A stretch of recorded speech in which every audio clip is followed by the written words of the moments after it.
You can write everything down if you want to.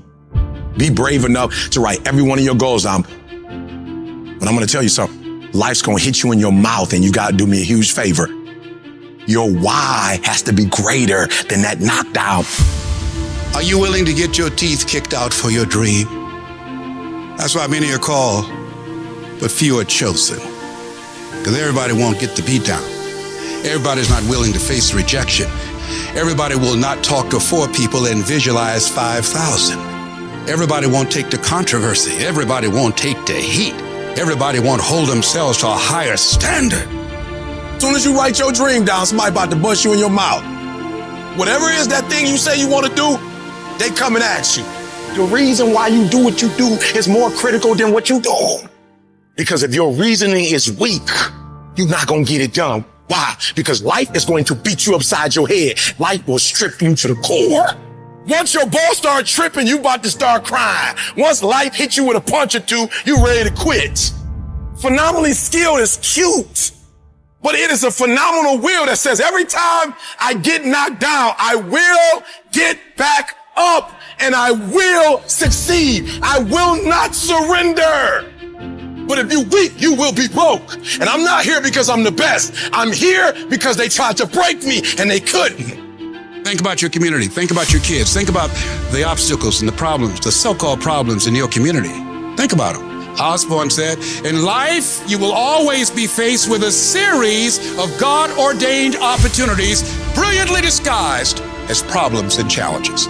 We can't judge according to appearances. We must look at the poverty and the despair and the pain and the stress. And in the midst of that, we see prosperity. We see health. We see peace. We see possibility. I'm telling you to dream your dream because I want you to feel it. I want you to taste it. I want you, just like when the weather is changing, you can feel it. I want you to be able to feel when you're getting closer to it and closer to it. If you are still alive, there's still room for growth. There's still room for improvement. You can still get bigger. You can still get better. You can still be bolder. There's still room to grow and be better. Get out of your head and into your greatness. You can't stroll to your goals. You keep being casual, you will end up a casualty. Death is not the greatest tragedy of our time. The greatest tragedy is what dies inside of us while we're still alive. Not trusting your gift is sinful because by God, it was put in you. I don't know what you've been through, but trust your heart. It will defend you.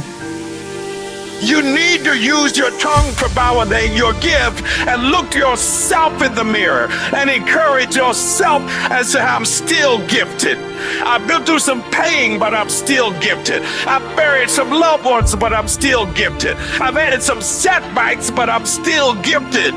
Despite the circumstance, you can win. Despite the giants, you can win. Despite the adversity, you can win. Despite the obstacles, you can win. Despite the situation, you can win. Despite how much money you got in your bank, you can win. You can pull it off. Why do you do what you do? Why is that important, Les? Because when the storms of life come, and they're going to come, when life pounces on you, and that's going to happen, when it catches you on the blind side and drop you to your knees, and that's going to happen. When people don't come through for you and don't keep their words and don't support you or actively work against you, and that's going to happen. When you want to give up, and that's going to happen, your reasons will be your bridge over troubled waters. You got to know why you're out here, because you're going to get your butt kicked. But you got to know why you're there, because your reasons, when life drops you to your knees, your reasons will help you get back up. What are the reasons? Write down why you're here. Write down 5 compelling reasons of why you're going to keep your commitment to change your life. Keep your commitment never to go back to the life that you once lived. Keep your commitment to creating wealth for yourself, to taking care of your children, to be more responsible. Keep your commitment to live a life of contribution, to keep your commitment to be a conqueror, and to act like it, and to have authority and dominion of everything in your life. What are those reasons? If life knocked you down, try and land on your back, because if you can look up, you can get up. Your reasons will help you to get back up again.